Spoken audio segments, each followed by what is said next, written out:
for us to clarify should there be any further doubts in your learning and your experiences.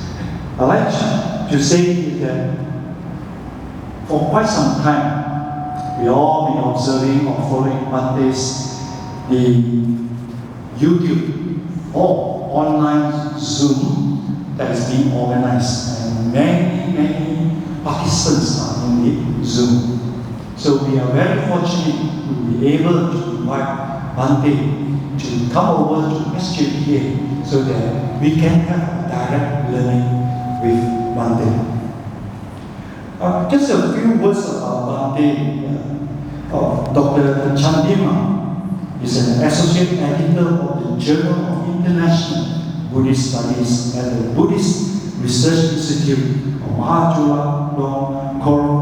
Rajavijayalaya University in Thailand. I think the very important thing is that he does research which focuses on Theravada Sutta, Abhidhamma, and Buddhist ethics. And very important, research fellow at the Center for Studies in Religion and Society of the University of Victoria, Canada. And with that, I'd like to invite Venerable, if you want to start off to say a few words before we go on to the questions. Over to you. I hear something wrong with the sound system. Somebody can hear the sound.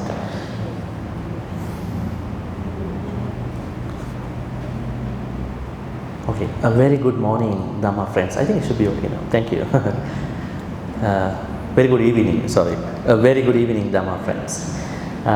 Thank you, Brother Chuan, and then Brother Chin, the president of this SJPA, Subang Jaya Buddhist Association. And it was very nice and wonderful for me to be able to have come to your center. And I think I have met most of you in other centers in my previous visits. So most of you are not new to me, but some of you are probably new. So today we are not going to do a traditional Dhamma talk. There are lots of traditional Dhamma talks on topics. So I suggested the Dhammaduta section of the society that we could go for a Dhamma chat. Dhamma chat means we can do in two ways. One is that you can get questions beforehand. I think he got some questions already, and then also we can get questions from the flow, from the people who have gathered here. So the questions can vary about life, and for those who are seeking answers from Buddhism about their life, probably problems, and then also Buddhist concepts, Buddhist teachings, so on and so forth, meditation, karma. So it can go around many topics. So I think today will be a day that you can ask any question about Buddhism and life. Normally when you go to a Dhamma talk, you have to ask a question regarding only that particular Dhamma topic talk. So our plan is to, my plan is to answer those questions as your questions raised, and this is the plan for today. So we have almost hour and a half. So let's see how things go. And I have previously conducted these kinds of sessions in other centers as well. So Dhamma chat is a place where, as you can see, you are welcome to ask any Dhamma related question you have. I think your questions can become Dhamma related questions, so I'm happy to answer. So that's the background. So maybe you can go with the questions you have, and then we will see how things go. Do we have a whiteboard over here? It's better to bring the whiteboard to this side, so I can write down certain things, better for you to illustrate. Right, we will get the whiteboard organized shortly. Right, it's great that we have this opportunity to ask questions to to clear all doubts with Bhante. Right. I'll go straight to the first question. How can I observe the impermanent nature of things in our daily life? I repeat. How can I observe the impermanent nature of things in our daily life? Interesting, very interesting question. How to observe anicca in your daily life? First of all, I would like to discuss about this Pali word anicca. Now, the question itself talks about impermanence, right? Anicca is impermanence. But if you read lot of suttas, if you have a wide reading about the Buddhist text, you will understand that impermanence is only a partial, a fractional, provisional translation of this concept. So maybe I can write down certain things about this. The Pali word is anicca. Right. Oh. Do you have some other pens? Yeah, maybe blue pens. Yeah, the pens are anicca too, so don't worry. So, I mean, yeah, maybe a thick one. Maybe a thick one is better. Yeah, for the moment. Yeah, anicca. So Pali word anicca. Now the usual translation is impermanence.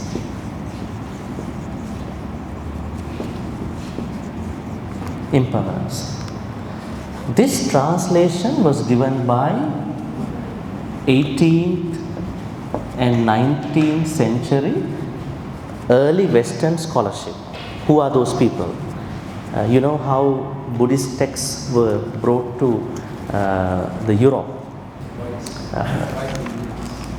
Yeah, so some of the British officials who came to Colombo, Sri Lanka, and they approached certain erudite scholarly monks in Sri Lanka at that time, Ceylon, and then they discussed some Buddhist matters in their own ways. That's how they learned Buddhism. So they translated lot of Pali texts, Pali words, Buddhist names, Buddhist concept closer to the Holy Bible. Okay, so okay, I noticed that already. Become a part of anicca too. Okay, so that's how we get this translation. So they brought all the texts sometimes from Sri Lanka to England. They translated in their own way. That's how they, not even this word, there are many other words. So anicca was translated by them as impermanent. Actually, Pali words cannot be translated in a literal sense all the time. When you translate a Pali word, there are two meanings that goes by. One is literal meaning, other one is contextual meaning. Contextual. Now, some of you know that in my Sutta study class at Brickfields, we just discussed about a certain Pali word. You know, in one Pali Sutta, there is a Pali term goes by this way. Kukkuta Rama. Seems to be a temple, Rama, right? But what is the translation given by many translators? So they said chicken feet monastery.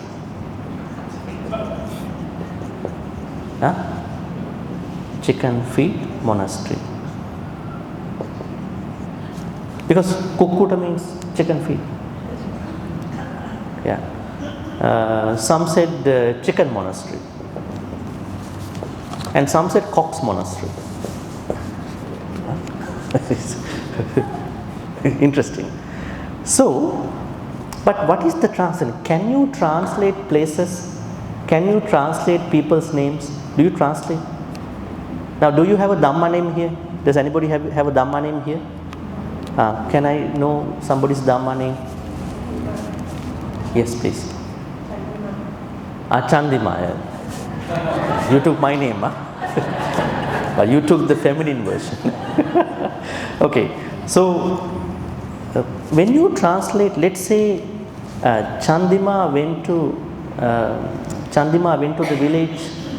Do you say the full moon went to the village? Chandima means full moon, right? You don't translate like that. You say Chandima went to the village. So Chandimo Gamam Gacchati or Chandimo Gamam Agacchi.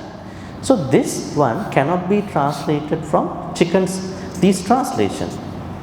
Kukkuta means a person's name, the temple that was donated by the banker, businessman called Kukkuta. You can't translate. Names cannot be translated.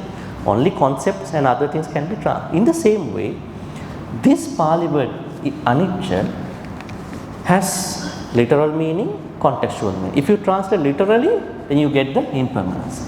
But if you read more Dhamma, you understand anicca is not just impermanent. It is to be taken in this way, in two ways.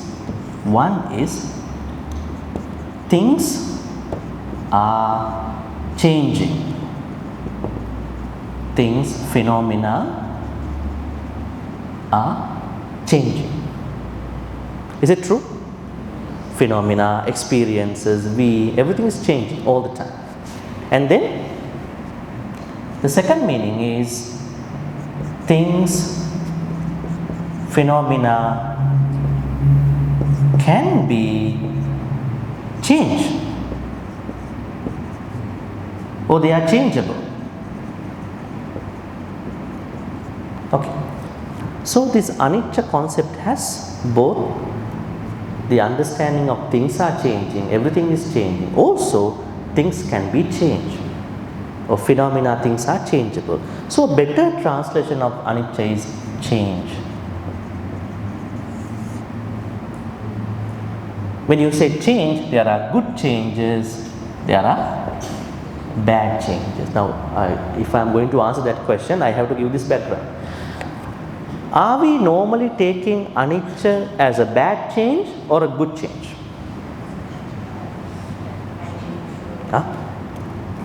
Bad change. Can you tell me an example? Suppose you wake up in the morning, you wake up, open your eyes, and you are to think that maybe you heard a Dhamma talk, you read a Dhamma book, see, everything is anicca, or maybe everything is impermanent. What is the vibe at that point in the morning? You wake up, you think everything is impermanent. You see your room, all the things, four corners of the room, photos, everything, memories, everything is impermanent. Is that a good vibe or a bad vibe, negative vibe? Is it a negative vibe or a good vibe that you are making if you are to think that way? It's a good vibe. How is it going to be good?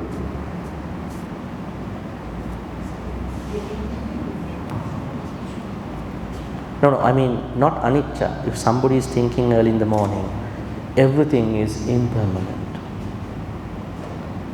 Can we do our actions, our activities, your other secular activities, your material activities by thinking everything is impermanent? Or you are putting a certain layer of that people exist, we exist, although they are changing at a certain point. So normally we advise people to think that, come up with some positivity, because people only pick up bad stuff and say, I'm old now, I mean XYZ age, I'm old, my body, I feel like hanging, aching, I don't look like good like 20 years back, I feel I'm not that good. So this is definitely a change, change that you are not happy. Let's say unhappy change. But what about good changes? What are the good changes in our life? Somebody who has never complimented you for 10 years and suddenly say, you are a very pretty person. All of a sudden, you are thinking, what happened to this person? 10 years you did not see me like this, but today you saw. Is it a good change or bad change? It's a good change, anicca. And for somebody who is very angry, very grumpy, very irritated all the time, suddenly you see a change. Do not raise the voice, do not shout at other people. Then what is this? Maybe he or she might say, I learned some Dhamma, I want to practice it, I want to practice it in my daily life. And she become a totally different version of that person compared to before. So, a good change. Somebody who is waiting for a promotion for 15 years in the company, suddenly the boss got changed and then the supervisor got changed, all of a sudden getting a promotion and waiting for this promotion for almost 10, 12 years. Is it a good change or bad change? It's a good change. It's also anicca, right? This part of changes, it is coming to this part. And what about exam? What about money? What about changes in like good change? I think there are a lot of good changes. So we should never only put change only to the negative pessimistic side. We must take the good side as well. So anicca's first context is things, phenomena, they are changing. Then did the Buddha say everything is determined, you cannot change anything, you just wait until things happen to you? Because if everything is changing, some people might think we cannot change anything. What is the Buddha's idea? Did the Buddha say just wait till things happen to you, till money come to you, till good people come to you? What did he say? He said no, lot of things don't come to us, we have to create them. We have to create our happiness, we have to create our good friends, we have to create money, good money. Bad money will come to you easily, good money, right? We have to create. So that means can be changed, changeable part. This part is very interesting. Now if you go to a sutta like Mangala Sutta, do you chant that sutta sometimes? Mangala Sutta, what is the Mangala Sutta about? How many more questions you got? Still talking. 38. 38 blessings. Normally, how do you get blessings in your life? How do you normally get blessings? Prayers. You come here, maybe you offer things and you make your wishes and then you think it will be happening. Yeah, it's a good idea. But according to the Buddha, the real blessings, there are different blessings.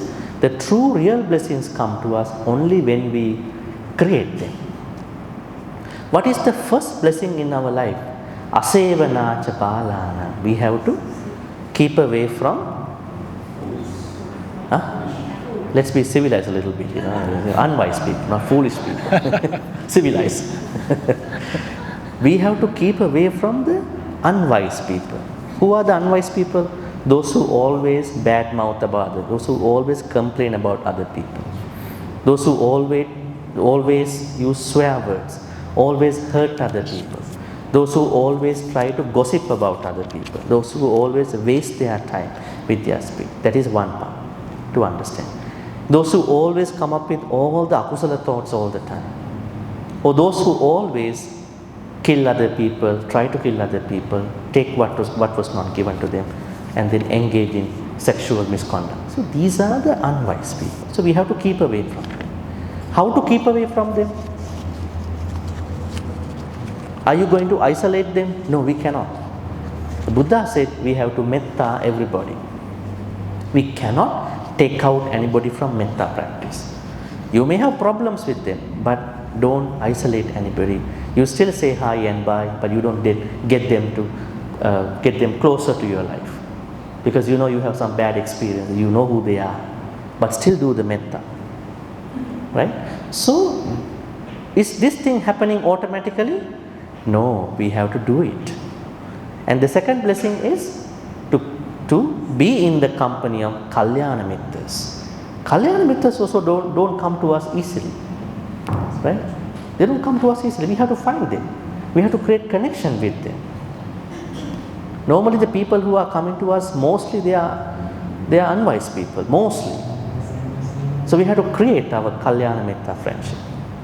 Another blessing, Asevanacha Balana, Panditanancha Sevana, Pujacha Pujaniya. Respecting someone who deserves respect. Normally we respect people who don't deserve. Normally in our life. Say for instance, a wife or a husband, partner, having a big breakup after 20 years saying, I think I respected the wrong person for 20 years. And he consumed my energy. He or she was an energy vampire. Now you think that you gave the respect to the wrong person.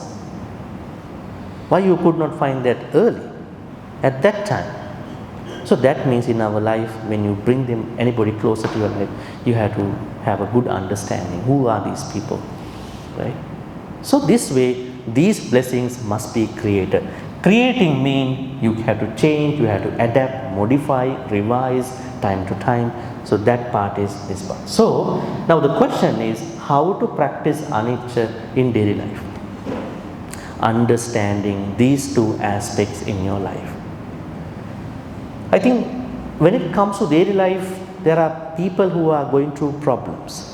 Sometimes I know there are people who are saying that the domestic problem, let's say the loved ones in the family, the household, they sometimes shout, scold them time to time, right?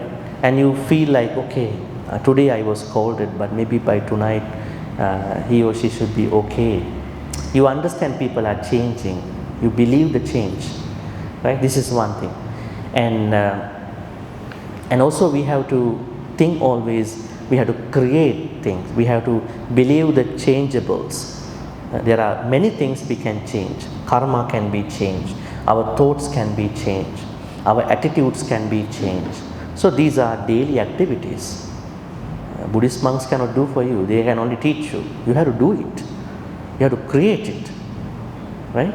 So a change has to be understood in one context. Change, you have to make changes in your life in terms of your thoughts, activities, and your speeches. So that is how you are going to bring the change into life. Remember a lady called Patachara? Patachara. Who is this lady? Patachara. The lady who lost all the loved ones within a couple of days. She lost her husband. He was bitten by a snake, and then she lost her one son to an eagle, and she lost one son to a flood in the river, and she then heard that her family house was burned. Maybe somebody set to fire or maybe burned. She lost all the loved ones within few days. You just think about it.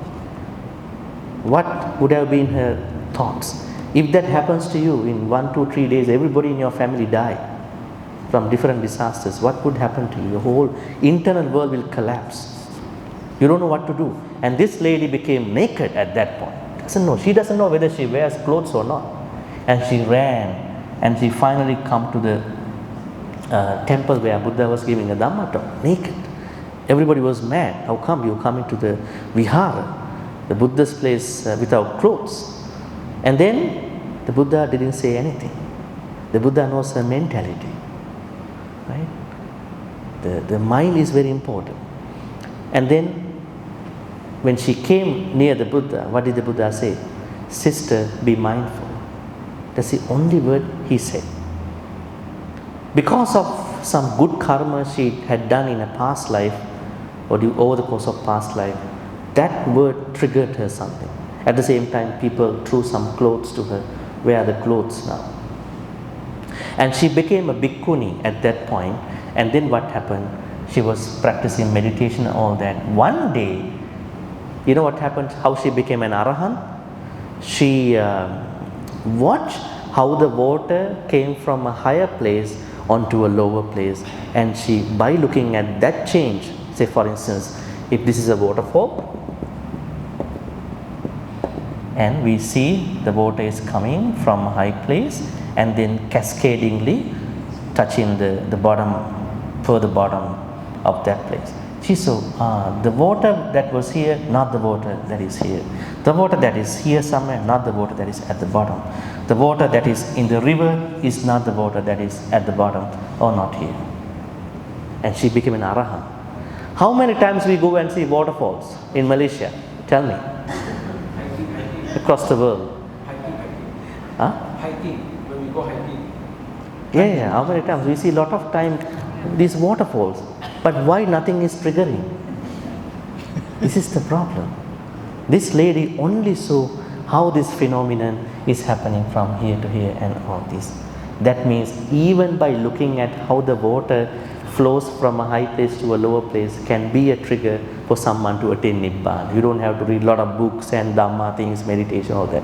It's just the personal understanding. But people who don't know, they think that the more they learn, the faster they attain Nibbana. Yes, we have to learn until we feel good about us, but the truth of how it triggers might be a different thing. It is the personal experience, because everybody is different. So that means you can see many changes during the day, right? Many changes. Even you are cooking, even you are cleaning the house, even you are doing the dishes, you see how the stains, how the leftover over the plates, and how you are cleaning. You see the changes, and you can understand how it was before and how it is now, how it will be by the evening. So these changes can be understood by you during the day. So that is how we have to understand anicca concept. Better to say it as change. Don't go to this kind of a Protestant translation. We call them as Protestant translations done by the early Western scholarship. Now Westerners don't believe this thing.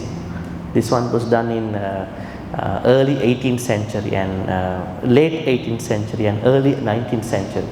So we understand it is better translated, can be as change. Is this, what is the more positive word out of this, impermanence or change?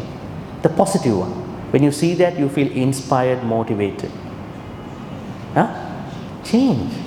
What a nice word is that. We feel very motivated. And plus, the anicca itself means change. So people who abuse this concept, they only take it as a bad change, saying impermanence. Say for instance, someone who has been having a bad lifestyle, does not care about the food he or she eating for many years. Finally, he is diagnosed as a borderline diabetic person. And in a couple of months, he is diagnosed as a diabetic person. And then, now, you meet that person, saying, okay, you look like Liparan, you were not like before. Yeah, now I am sick, anicca, now is this anicca. So the problem is this part. That means the Buddha said how to eat, how much we are supposed to eat. This person never learned about that side. It's not a surprise. In many Dhamma sharings, we don't hear these kind of things. We normally think that everything is pessimistic, life is suffering and you can't do much, right? It's a misunderstanding. It's abusing this Pali word concept. So we can change a lot. The Buddha said we can change our life. And also we have to accept, acknowledge what are the things happening at the moment. Perhaps we do this first and then we understand this later. Right? Because this is what is happening at the end as a ripple effect, but this is what we can do. Alright, so that is how we look at anicca, this concept. Yes, let's go for the second question. But I think the word anicca is something very good interpretation with the word change. So if there's a small kid and in his school is very naughty, and over time when he goes to university, he has improved. So in other words, we should not avoid unwise people at the same time, because over time they may change. And likewise, a wise person, when he grows up, they become very naughty. So we can also say that we should not avoid or condemn the person, because there is always changes. Well, better than saying wise or unwise, maybe good and bad initially, because there are changes happening. Sometimes the wise person today can be an unwise person tomorrow. So, because we all are understanding, because nothing has become the second nature to us, right? So, let's say you see a very playful, frolic kid, very playful all the time, very mischievous all the time. And we think, oh, maybe in the next couple of years this will become more and more. This kid is going to be very disruptive. But sometimes it will be the change. It will be the opposite actually, right? So it might be the opposite, it might be the same. So we have to always give some space to them. Say for instance, you have had bad experiences in your life.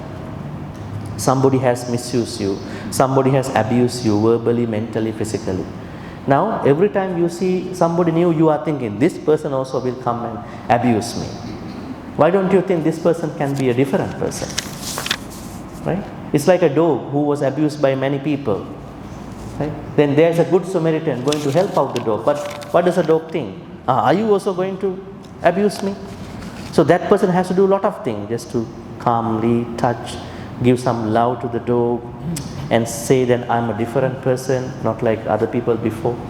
So I think that is also a place to think about anicca. Don't put everybody to the same category.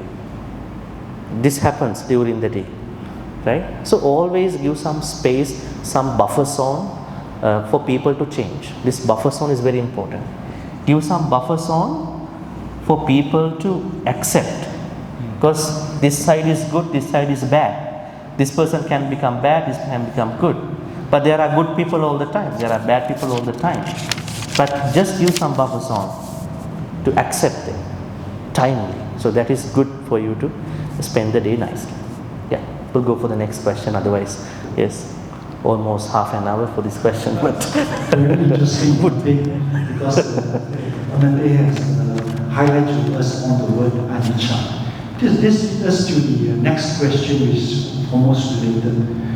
A friend of mine frequently have unfortunate events, very unlucky for her, for the past few years.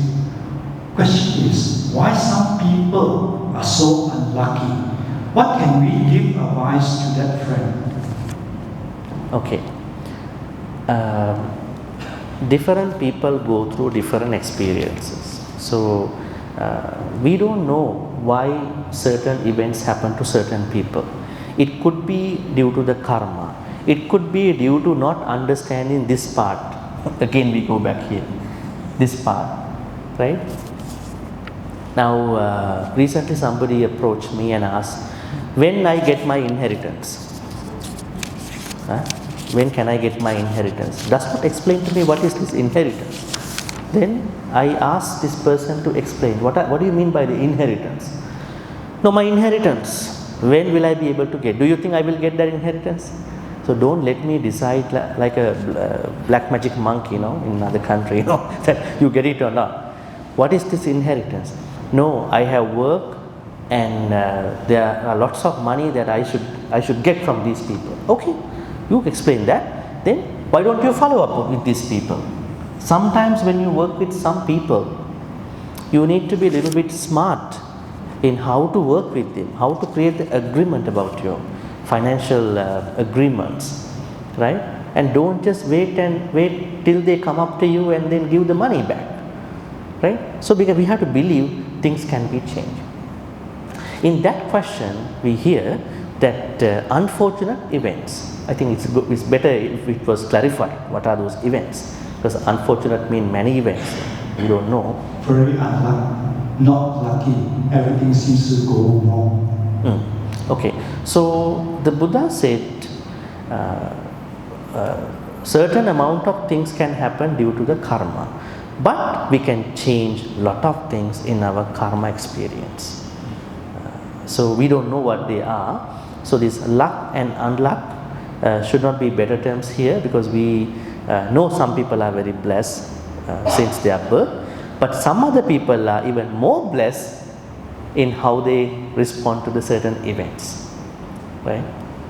One very good thing is that lot of people, they get rejected in their life. in their maybe job, work, school, maybe relationships, maybe family. But the moment that they got rejected, they always think that I'm off the track, I'm done, I think this is my irony, I'm very miserable. But they don't think that they have to continue their journey path in whatever the way, and there will be another door that is going to be open. So this kind of a question has to be looked at by understanding the exact unlucky events. But Buddha says we can change our story. We can change. So it is not between being lucky or unlucky. It is not understanding what to do, how to do, and when to do, and where to do in that particular activity. This is what we are not giving everything to karma. In Buddhism, karma is not everything. The Buddha said karma may be a lot, but there are many things you can change, and karma is not a black and white thing. How do people take karma?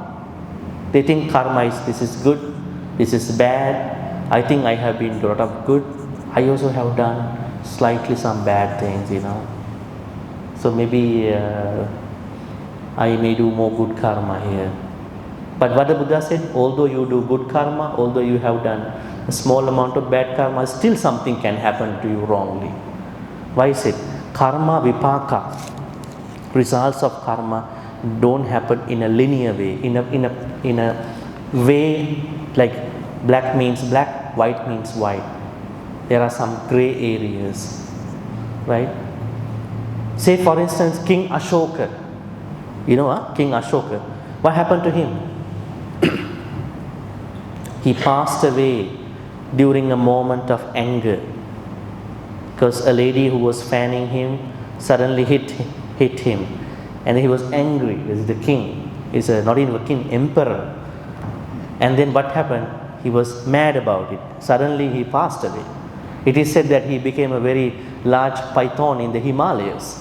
The person who done the third council, the person who constructed 84,000 Buddhist temples. 84,000. Who are you? 84,000 Buddhist temples, very big ones, and became a python for a certain time. If you die with anger, if you die with frustration, if you die with certain irritation, you perhaps become a snake. Perhaps. This is something. If you die with so much greed about what you own, you perhaps become a ghost. Right? This is what we understand. You can easily become a ghost by being very greedy about what you have, loved ones and people. You can easily become a snake by becoming angry all the time. So that means even the good people went to the hell. How it happened? Because they did not maintain their mind, their thoughts. They thought just doing a good karma is okay. Now I'm okay, I'm on the safer side. No. The Buddhist activity is something that you have to do all the time. You have to always keep away from these akusala thoughts. But Dharmashoka could get out of that snake life after a short time because he did a lot of good karma. But karma vipakas don't happen in the same way. That means this person who thinks I am unlucky, I don't know how he or she determines that. We have to know the certain events what he or she is going through to give a specific answer. But he or she should understand in Buddhism, we are not predetermined. If we are not predetermined, how you call it luck and unluck?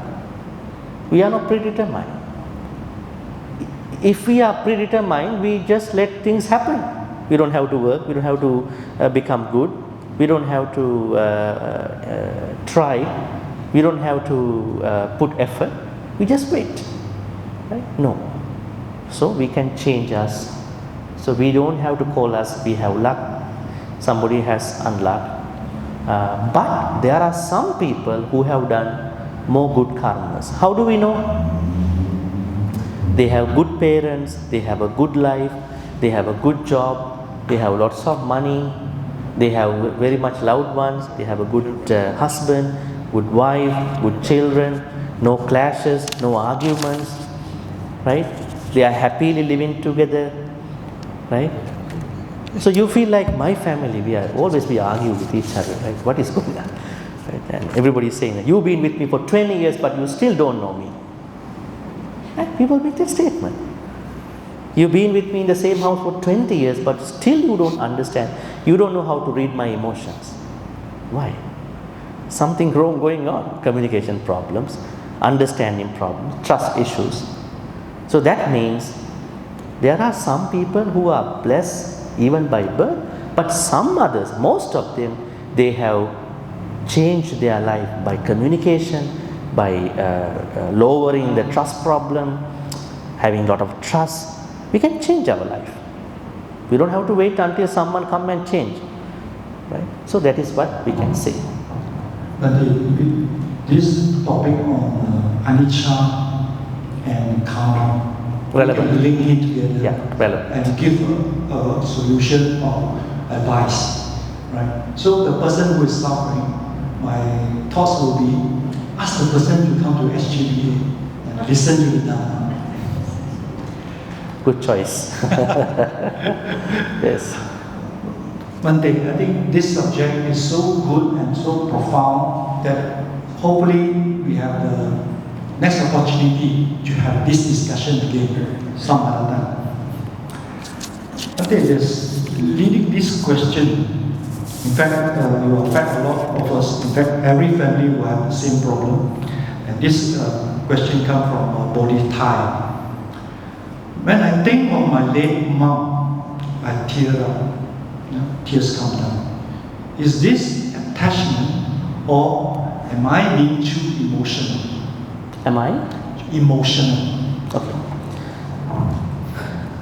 First, I am going to erase this part. Right? It's okay.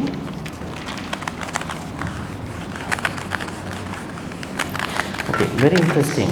You know, normally when people think about just leave it. It's okay. When people think about attachment, I don't know, I have heard lots of Dhamma sharings and all that, perhaps a very long time. There is a problem that there is a misunderstanding between what the Buddha said about this particular idea and the English term.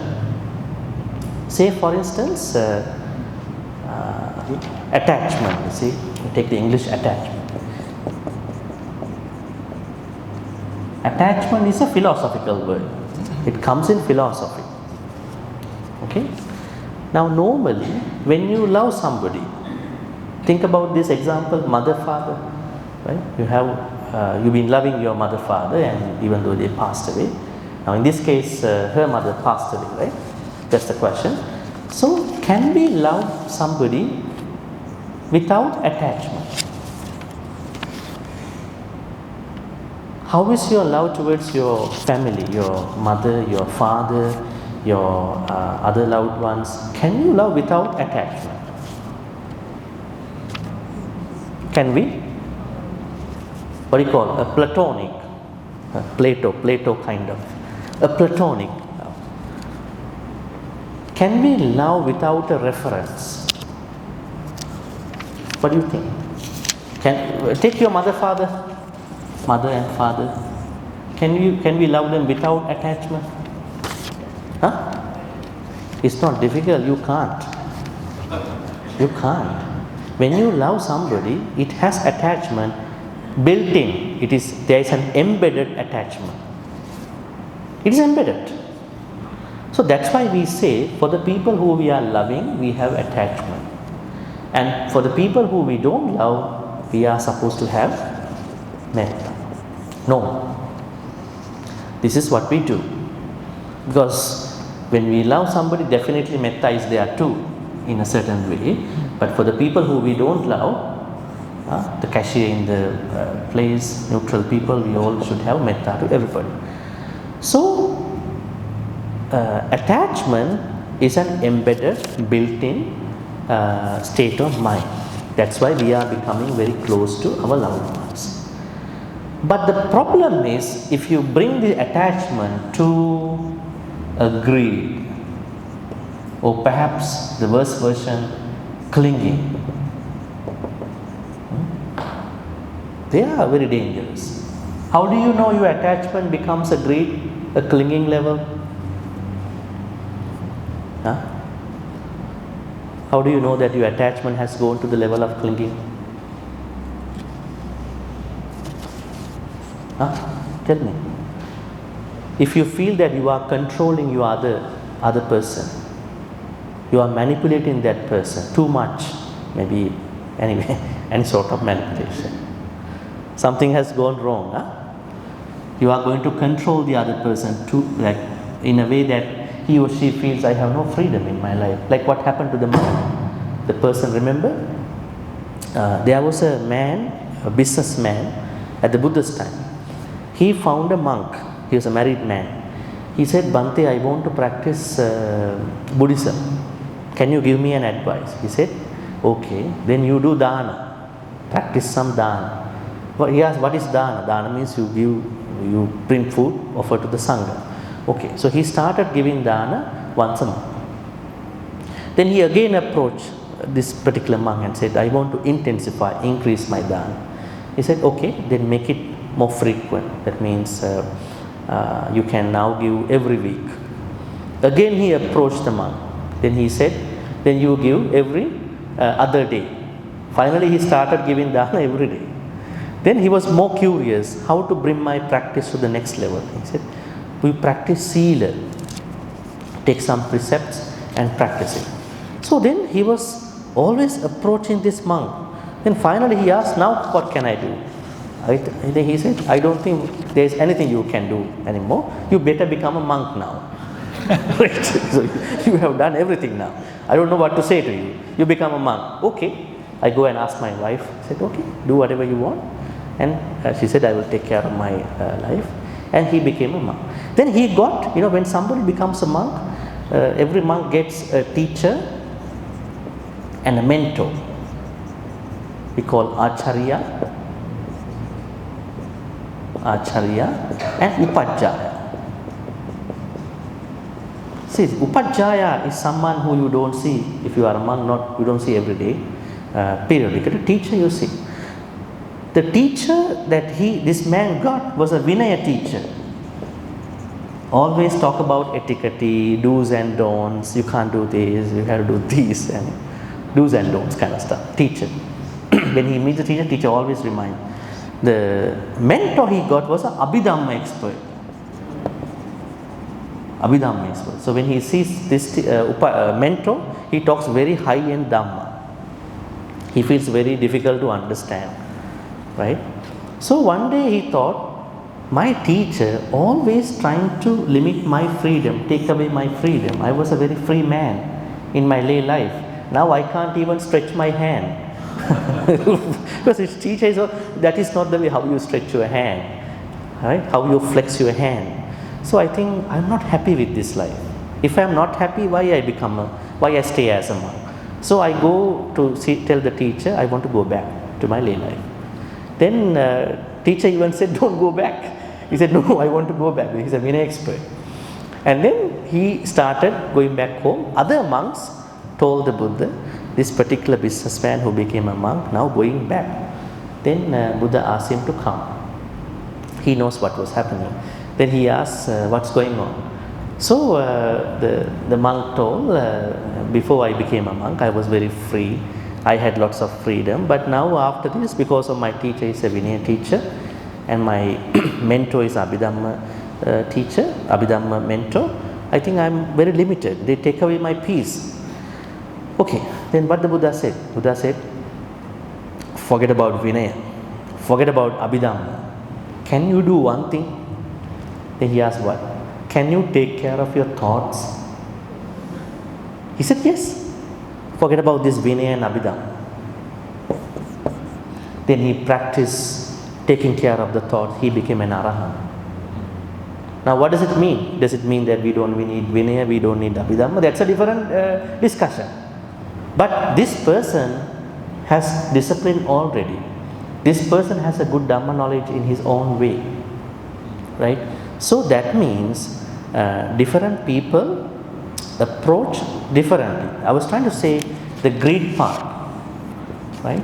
So this story clearly shows that we can find better ways to practice Dhamma. We don't have to follow the usual normal flow all the time that everyone does. So the thing is, attachment is built in. Now the question is, when she thinks about her mother, father, she feels crying. It's normal. It is a normal thing. Attachment has emotions. So it's a normal thing. But what is normally happening is that I don't know how long this is happening. Maybe her mother passed away a few months ago. I think time can heal this problem too. When you spend a lot of time, you will understand more and more, right? So don't have to worry. So, but rather than only become tearful, it's good to do good things for her mother. That is the best thing, because you waste your time just only by being emotional. You can do more good karmas, because we Buddhists believe when somebody passed away, that person not even passed away but also reborn somewhere. If he or she is reborn, then that person living somewhere, we don't know. Then why are we only crying for what happened? That person has gone to another level. Then we think about, we more focus on what we can do to that person rather than only, but the experience is very normal, don't have to worry about it. So Bhante is probably look at another way is for that person is to do something for the deceased by doing dana, definitely. chanting, transfer of marriage. That will make the person feel better. Feel better, yes. I think depending on the time, we will probably give short answers and then let the flow open. Almost 1 hour done. Gone. Right. Yeah. I will skip. Yes. We'll go I'll give to very short something answer. got to do with meditation. So as a householder, how shall we practice Dhamma so that we can ensure that at least we are attaining stream entry for Dhamma before we pass away? How shall we practice the Dhamma so that we can ensure that we can at least attain stream entry? Okay, now you don't have to become very hard about your spiritual life. Don't become hard, because if you become very hard thinking that you are joining a Vipassana retreat tonight for 3 days or maybe 1 week, and you are thinking by the end of the week that you are going to become a Sotapanna, but you are not going to be a Sotapanna, because those are what you call crash courses. Sometimes they become a crash course and finally you are crashing. Teacher also crashes, you are also crashing, the whole thing is crashing. You don't have to go like practice like a crash course or rapid crash course. So what you have to think is that this is a process. What did the Buddha say that we want to do in order to become a Sotapanna? Can you remember? What are the prerequisites to become a Sotapanna? I will give a very short answer depending on time. There is a place in the Samyutta Nikaya called Sotapatti Samyutta. In the book Essena, there are almost, I think, more than many suttas. In all these suttas, Buddha says there are 4 prerequisites you must have cultivated in order to become a Sotapanna. So we must do them. Number 1 is listening to Dhamma. Now there is a problem. What Dhamma talk should I listen to? There are many Dhamma talks. Mahayana Dhamma talks, Vajrayana Dhamma talks, normal Dhamma talks, Western Dhamma talks, right? And some people even they say it's a Dhamma talk. They talk about something. So we have to find a good teacher. We should not waste our time to all these Dhamma talks. We don't have time to listen to all these Dhamma talks. Plus, I always believe if you listen to a Dhamma talk, a proper Dhamma talk, you must take at least 7 days to practice it. What people do is Monday 1 Dhamma talk, Tuesday, Thursday, 7 days 7 Dhamma talks. When are you going to practice? Next week also like this. So we have to give a buffer, at least 7-day buffer for this practice. Otherwise, it comes from here, goes from here. Right? So you have to find a good teacher. But I normally encourage, when you have a good teacher, at least a couple of teachers, at least maybe 2-3 teachers, you need to follow. Then you can understand. But the teacher should not be an interpreter. Teacher should be somebody who thoroughly understand Dhamma exactly from Pali context. Not like chicken feet kind of Dhamma. You know, Kukutarama means chicken feet, or Cox Monastery. This kind of, not that kind of Dhamma thing. Someone who really have a wide understanding of the canon, and also who understand how to bring this to the contemporary modern world. Sometimes they know the Dhamma well, but they don't know how to bring to the modern world, because you all are living in the modern life. If the teacher is saying go back to the Indian society, you can't do that. That is already gone. Everything has evolved. So a good teacher, maybe 1 to 2, 3 teachers, you are following these Dhamma things. It doesn't mean reject all other Dhamma talks. You respect them, but learning wise. That is number 1. Number 2 is what you call Kalyana Mittas. Kalyana Mittas means noble friends. You must have at least 2 noble friends. Who is a noble friend? Kalyana Mitta. Do you use this Pali word? Kalyana Mittas. Huh? Who is a Kalyana Mitta to you?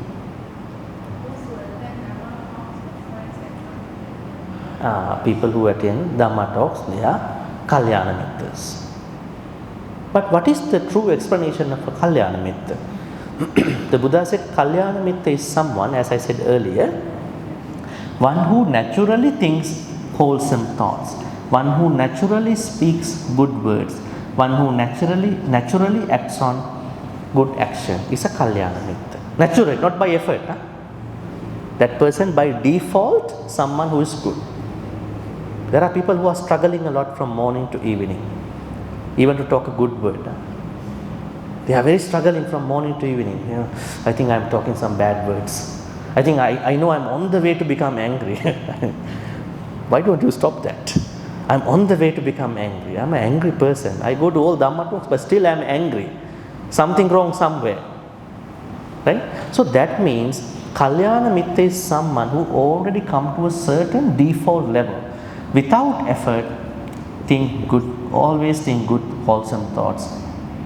Always speak good words, always act on it. This kind of Kalyana Mitta is the ideal level of Kalyana Mittas. Not the one who gives you a ride to the temple for Dhamma talk. Not just the one who come to the vihara. We normally tell they are also Kalyana Mitta. They can be potential Kalyana Mitta, but they are not the ideal ones. Ideal ones, you must have these levels. Anyways, you must have 2 Kalyana Mittas.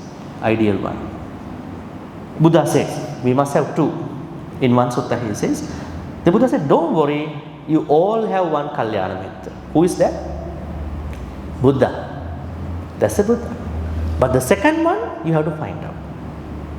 You have to find out. Right? Second requirement for becoming a Sota. Third one is what you call wise attention. We call it Yoniso Manasikara.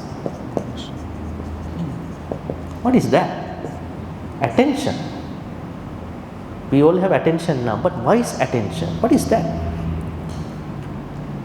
Being able to understand a full spectrum of every phenomenon. It's like an iceberg. What part of the iceberg you can see? This is the ocean. Huh? What part of the iceberg you can see? If you have been able to go see iceberg, maybe in the northern hemisphere, maybe North America, maybe Alaska, somewhere. What part of iceberg you can see? Only the tip. The tip you can see. Rest of the iceberg is lying below the sea level. I normally call this wise attention means when anything happens, when anything is happening, when anything will happen, we should be able to see the whole iceberg in that scene, in that scenario, in that event. then only we can solve that problem. Normally people only have a very fractional, only very marginal understanding of the problem and going to solve it. Wise attention means being able to understand the origin and the whole thing of any matter in your life. Lot of arguments, lot of problems in our life happen. We only look at a certain area of that problem. We must be able to see the whole thing, then we can minimize. So this is that. We need that to attain Sotapanna. Last one is what we call practicing Dhamma according to the Dhamma. It's very interesting thing. Because we practice, a lot of people practice Dhamma not according to Dhamma. They overheard something and then they practice their own way. So we have to see how it was given in the particular places, right? Sometimes we pick up wrong teachings, the teaching in a wrong way, right?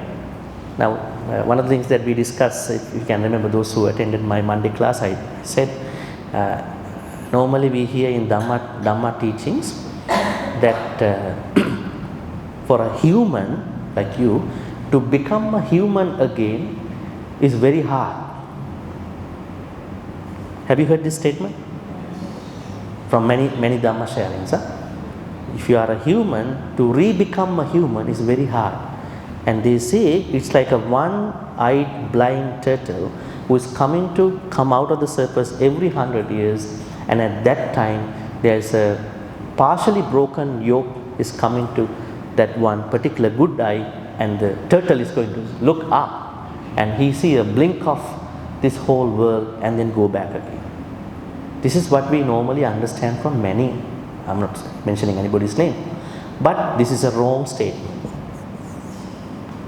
This is not how the Buddha said in the suttas. The Buddha said that is not for a human, that is not a possibility for a human to become a human again. That is the nature, that is the state of what you call possibility for a apaya person who became an animal, who became a apaya person to become a human, is that possibility.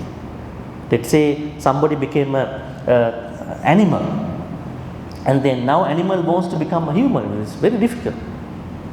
It's very, very difficult. So I give you a very happy news that you are already human. That means you must have done a very good karma before. That means you have to be happy about it, right? So there are a lot of things like that. So that means a lot of people understand as well as learn wrongly the text. They actually, what is happening is that the person who is teaching read wrongly, incorrectly the text. Okay. Now one other example in the, I think I have to tell that. There is a sutta in the Anguttara Nikaya where many people think everybody who did not become Arahant are mentally sick people. This is how many translations go. So if you go to that sutta, actually what did the Buddha say in that place? Buddha never said like that. The Buddha said it is very difficult to find out who is mentally healthy except those who have attained Nibbana. It is very difficult to find out those ones who are mentally healthy except those ones who have become enlightened. But the one who misread, everybody who didn't become Arahant are mentally sick people. This is very funny, and this is a scholar, very world reputed scholar in Australia, a Buddhist scholar. That's why we have to read the text properly. So when you do these four, you are practicing to become a Sotapanna. Suppose you are not becoming a Sotapanna, don't worry. You die thinking one day I want to become a Sotapanna. That's enough. Yeah, that's how we have to think. Okay. Alright, we go next to the next subject, because just now Bhante mentioned about anger. So when something happens to us, anger always makes our mind stop working. What is the fastest way to get rid of the anger. Is forgiveness the only solution for the anger? Okay, when it comes to anger, we all are going through certain situations. We all are not free from anger until we attain what we call anagami level. Anger is a normal. Don't worry about it. Anger is a normal thing, but don't create passive anger. What is it? Passive anger.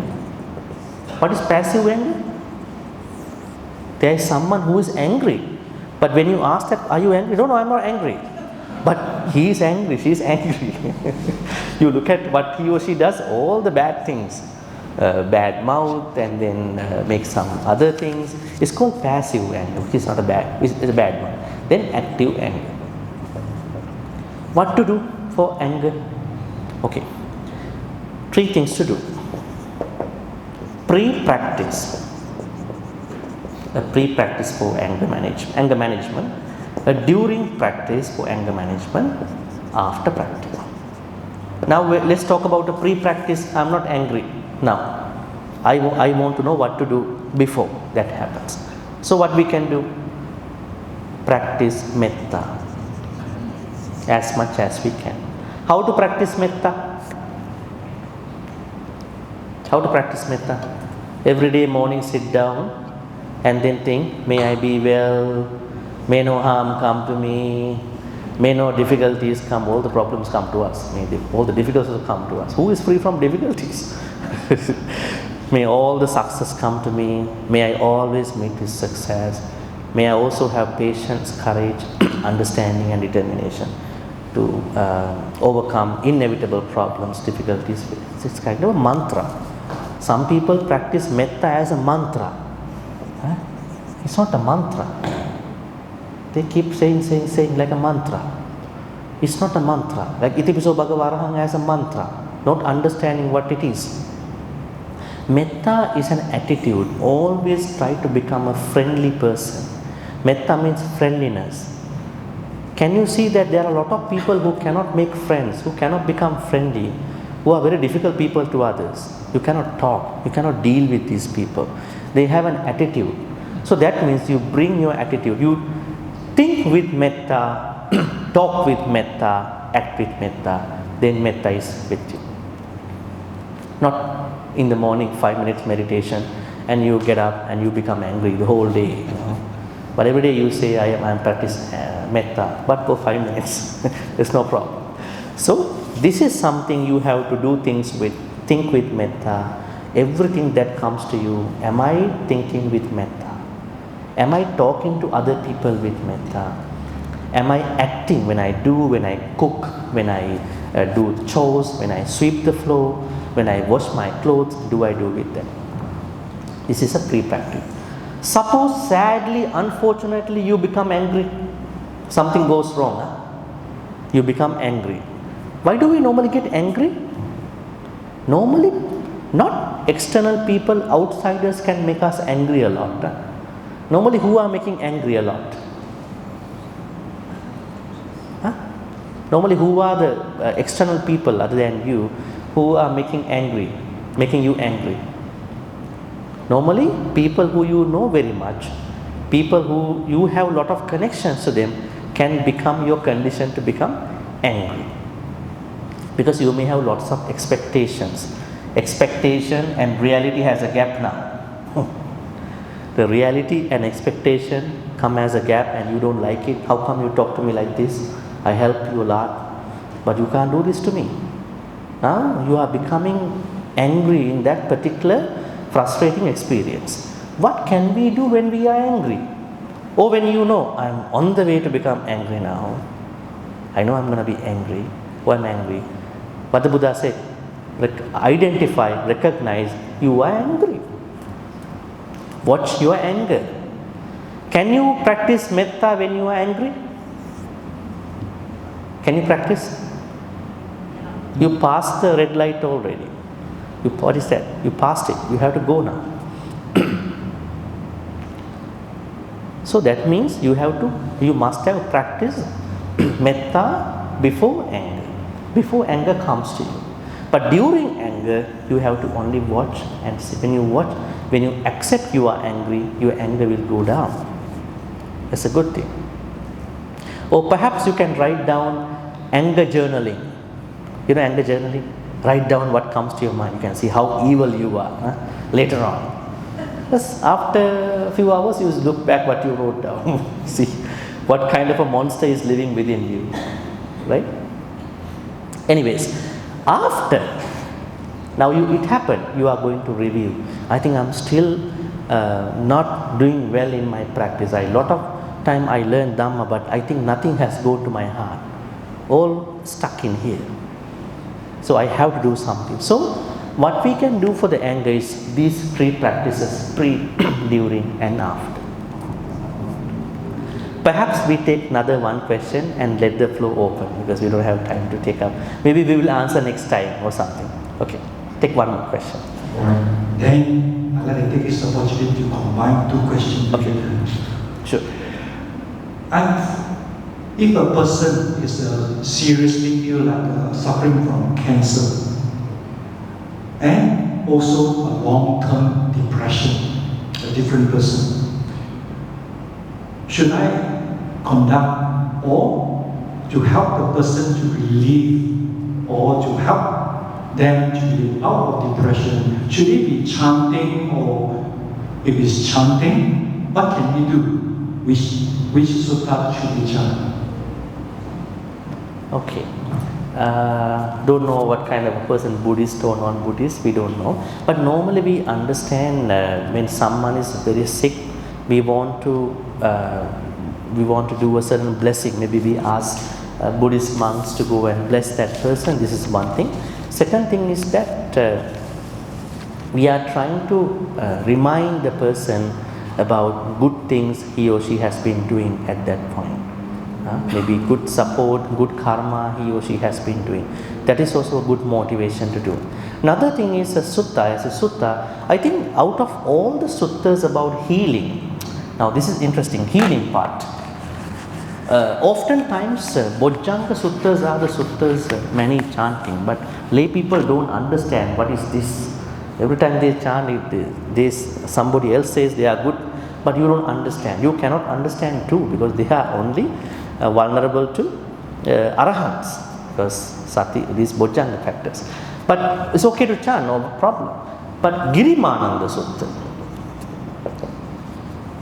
is a good sutta about healing. There are 10 perceptions. So if you can chant this sutta with 10 perceptions, this could be a very good one. Also, you can explain, if you know some Dhamma out of this sutta, you can explain every sanya to that person. That person can heal at that point. Alright? Okay. Any question from the audience here? We are only picking up. Yes, you can give the mic too. Alright. Please. Now's the chance for you to participate in live question. Yeah.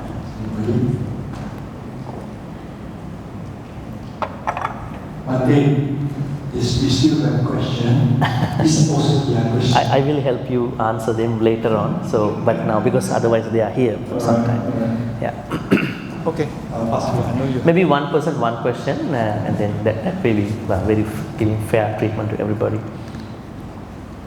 One person, one question. I have. If they have. I have many questions. Okay, no worries. I have a list of questions, but let me ask one first. Alright, so I have a friend, I asked him, he's the one who forwarded the question to me, and he's wondering which religion to follow. So let me just phrase the question. What factors should we consider when choosing a religion? Which religion should I join or follow?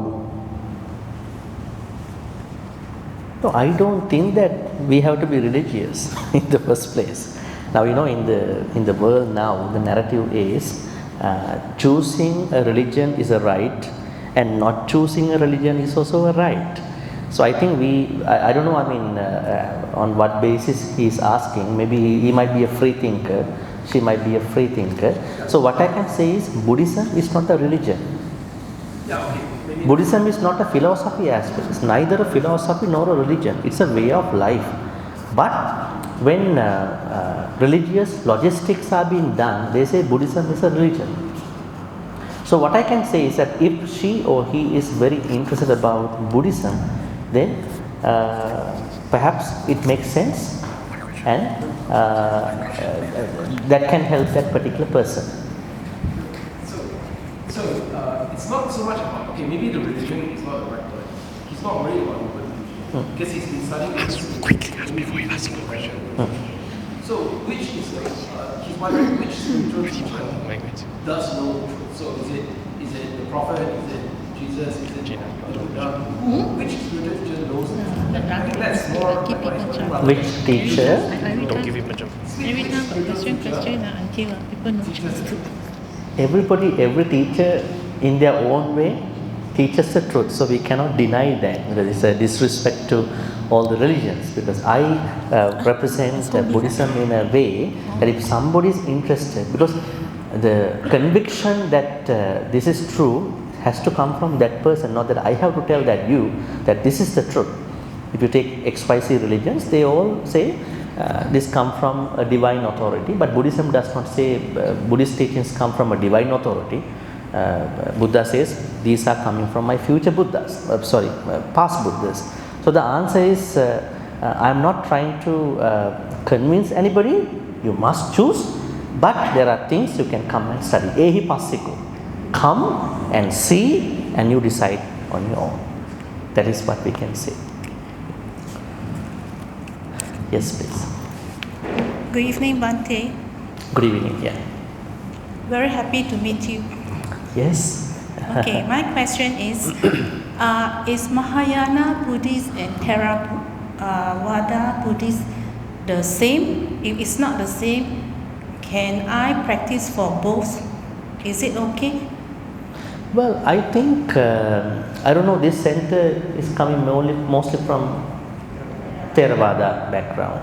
Other centers come from sometimes Mahayana tradition. I came from Langkawi 2 days ago, and they have a Mahayana association where I conducted retreat, and everybody's happy, okay and all that. So I think in the modern world, don't confine your Buddhist lineage to one particular lineage. So become a Buddhist only and study all these things as they become necessary. Because what I understand is normally when you study Buddhism, if you study Buddhism, you will understand how Buddhism comes, these lineages. Buddha doesn't know Theravada Mahayana things. He didn't know these things. These are traditions that preserve Buddhism over the course of time. Normally when we study Buddhism, we know this part of the Buddhism, early Buddhism. So, and then Theravada, then Mahayana and Vajrayana, all these new schools. I suggest all of you to more focus on early Buddhism, which is undiluted, unadulterated, not mixed with other things. Theravada is a school. They also protect early Buddhism, but they have their own version. Abhidhamma is their version. Abhidhamma is not early Buddhism. So rather you brand yourself as a Buddhist from this school, that school, you say you are a Buddhist only. You are a follower of the Buddha. Learn what is necessary for you, but mostly focus on early Buddhism that are coming in Pali. That is better. Most of the Mahayana teachings come from early Buddhist teachings. Most of the Theravada teachings come from early Buddhist teachings. Then where should we study? What should we learn then? Early Buddhism.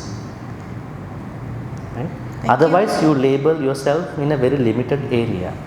Okay. It's pretty limited. Yeah. Thank you very much, Bhante. Okay. But don't call yourself, you are an early Buddhist. And then people might, we are late Buddhists. You can say, I am a Buddhist only, but I study early Buddhism. No, I am not a late Buddhist. Okay. We can take another 2 questions because of the timing, almost 10 o'clock. Yeah. 2 more questions.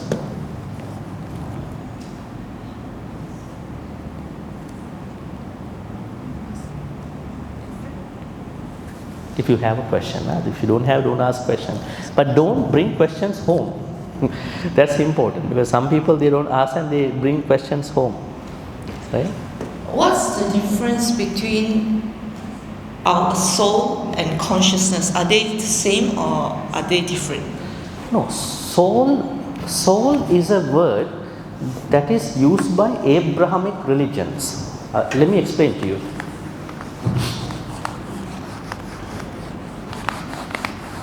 Okay.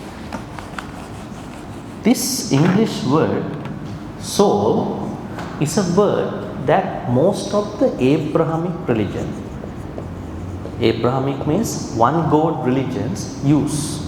They say your mind goes from here to the next life.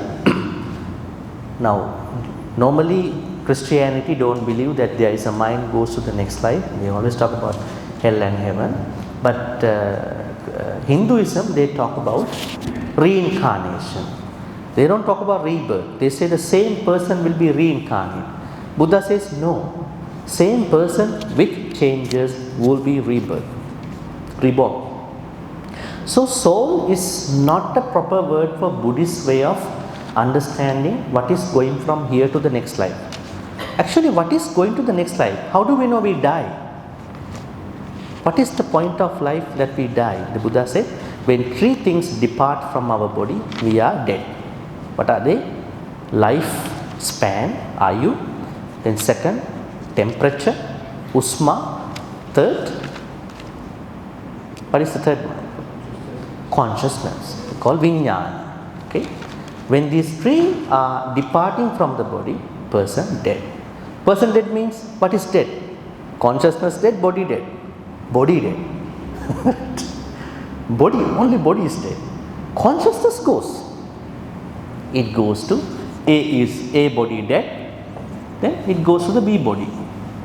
Only body is dead. So Buddha says, what is going from here to the B body, C body, D body, E, F, G, H, I, J, in every life is a changing consciousness. Always we change, like our thoughts, our karma, they all are changing. So then we cannot say a soul.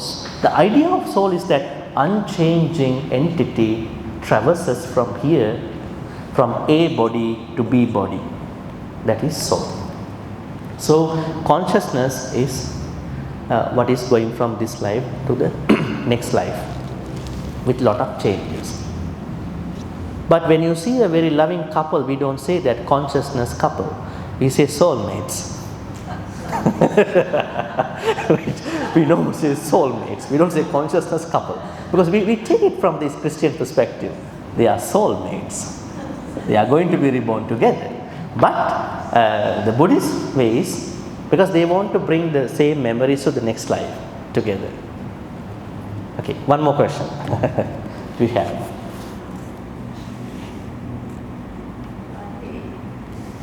Yeah, please take the mic better for the.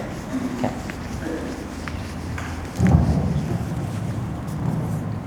Bhante, you mentioned about anger just now. Oh, sorry. It's good, yeah. And you say bring in metta, right? When you're angry, I can't think of anything else. So what do I do? No, I said when you are angry, you cannot practice metta. I know. I said metta can only be practiced better before you become angry. Correct. When you're angry, try to watch your anger. Try to accept you are angry. Not lot of people accept they are angry.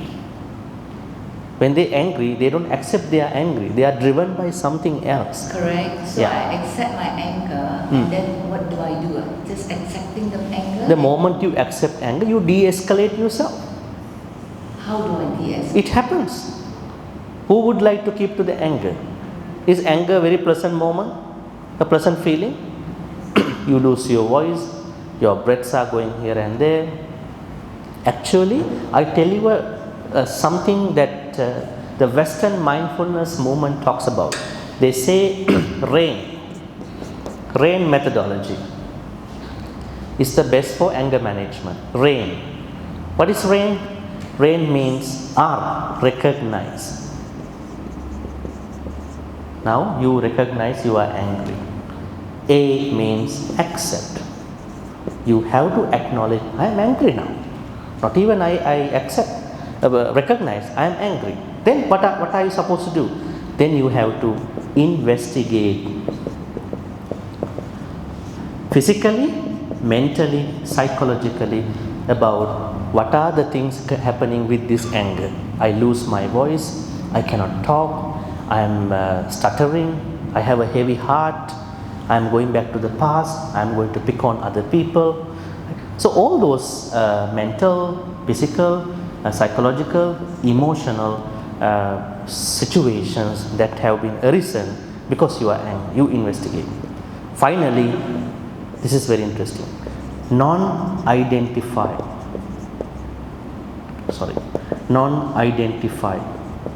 We call it non-identification. What is this? This is anatta. Normally, when we are angry, we are thinking that somebody did something wrong to us. So somebody did something wrong to us. Let's say someone did a wrong thing to you today, 9 a.m. Today 9 a.m. Somebody did a wrong thing to you, scolded you, blamed you, criticized you, said bad words to you. Then you are thinking that person shouldn't have blamed me like this, but he or she did that. But now you think about, now what is the time? 10 o'clock, 10 p.m. Now after how many hours? After many hours, that person can that person exist in the same way? No. According to anicca change concept, this person must have changed with that state of mind. That means that person's previous self scolded me. Now that present self is a different self. So that is what we understand by non-identify. When you are angry, recognize, accept, investigate, non-identify. This is a very good way to, de-escalate with your anger. Wouldn't it be better if you actually discuss, or I won't say confront, with the person that you're angry with? Not always possible. Sometimes we cannot deal with all our difficult people. Sometimes we can, but quite often we cannot. If we cannot, then that is the thing. But if we can, yes, why not?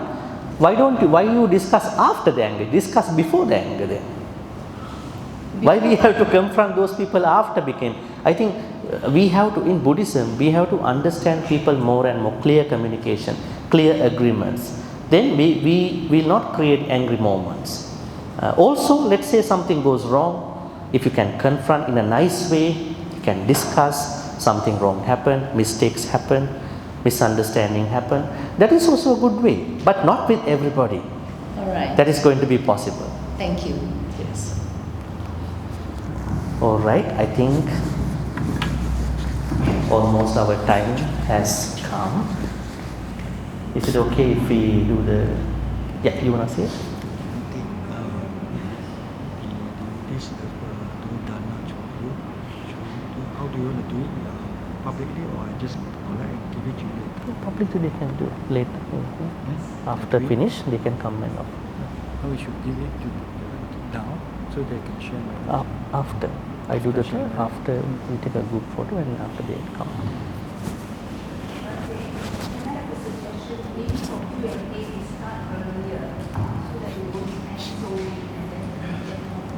Sorry? The suggesting is to start earlier so that we have more time. I see. But this is what happened in my most programs. So timing is the problem. A lot of questions, but hopefully I discuss with him to answer these questions later. Anybody who asks questions like this, don't worry, don't be disappointed. That is another anger otherwise. So I will be able to discuss with him and answer these questions.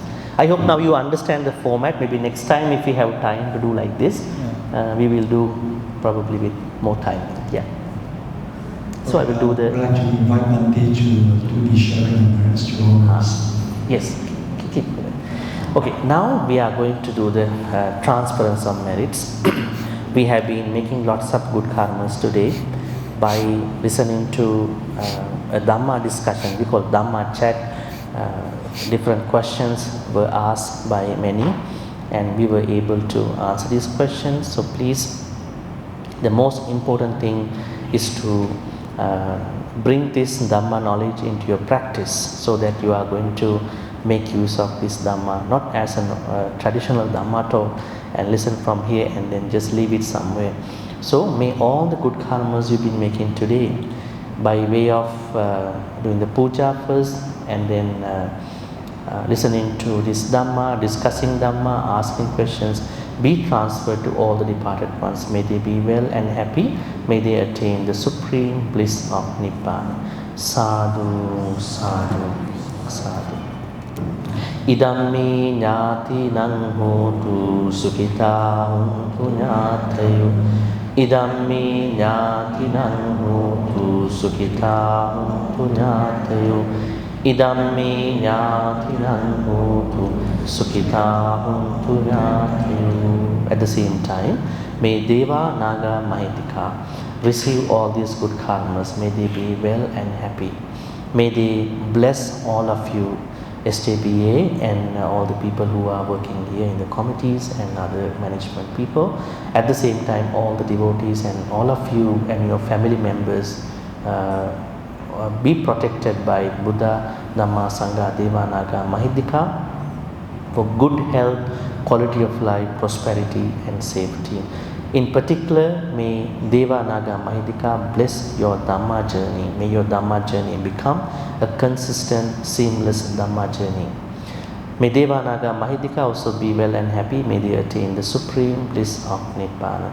Sadhu, sadhu, sadhu. Ettavataja amhehi sambatang punya sampadang sabbe deva anumodantu sabbe bhuta anumodantu sabbe satta anumodantu sabba sampatti siddhya akasatta ca bummatta deva naga mahiddika punyantang anumoditva chirang rakhang tuluka sasanang chirang rakhang tudesanang chirang rakhang tumang paranti chirang rakhang tutvan sadanti. Before we end our Dhamma chat today, we are also making a wish continuously. May we be able to be in the company of Kalyana Mittas. Kalyana Mittas do help us. Self-practice is not enough all the time. A solo practice can go always good, but at times you will feel bored about your practice. That's why we want to do good karma, all the practices together. Practicing together is very important. So may we be able to be in the company of Kalyana Mittas till we attain Nibbana. Thinking thus, we're going to make the wish.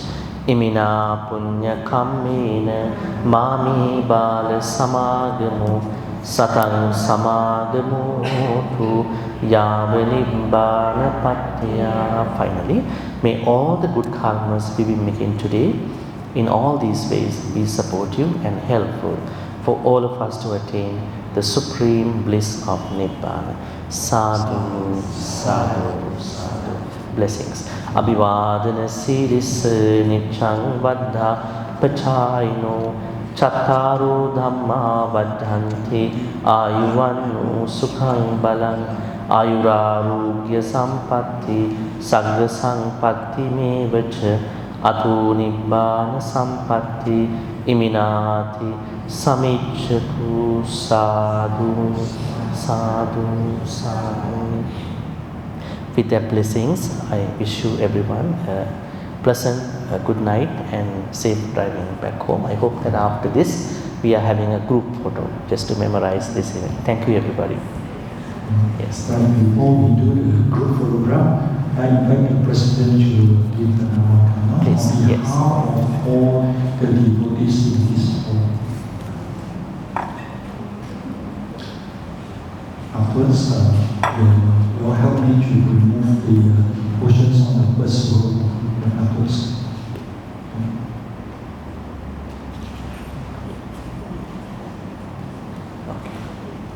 On behalf of the whole devotees.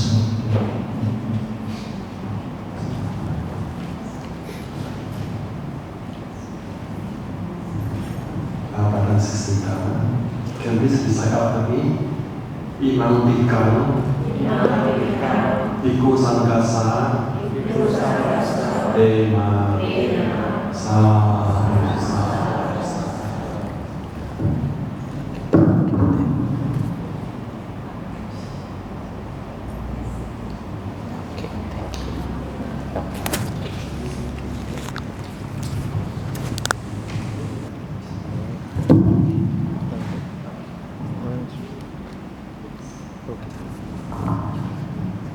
Alright, brothers and sisters, let us pay respect to the tribute first.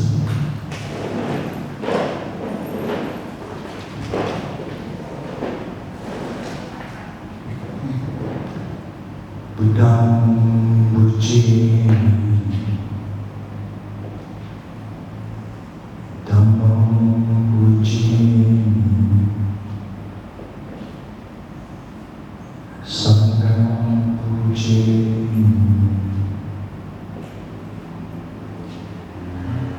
Sisters, two things. We will, before we come forward, having to remove the two corners, the cushions, and those matter on the picture. And then afterwards, some of you may like to take the vegetable soup. We can go to the hall, and afterwards also can help our sisters to clear the vegetable soup. Okay.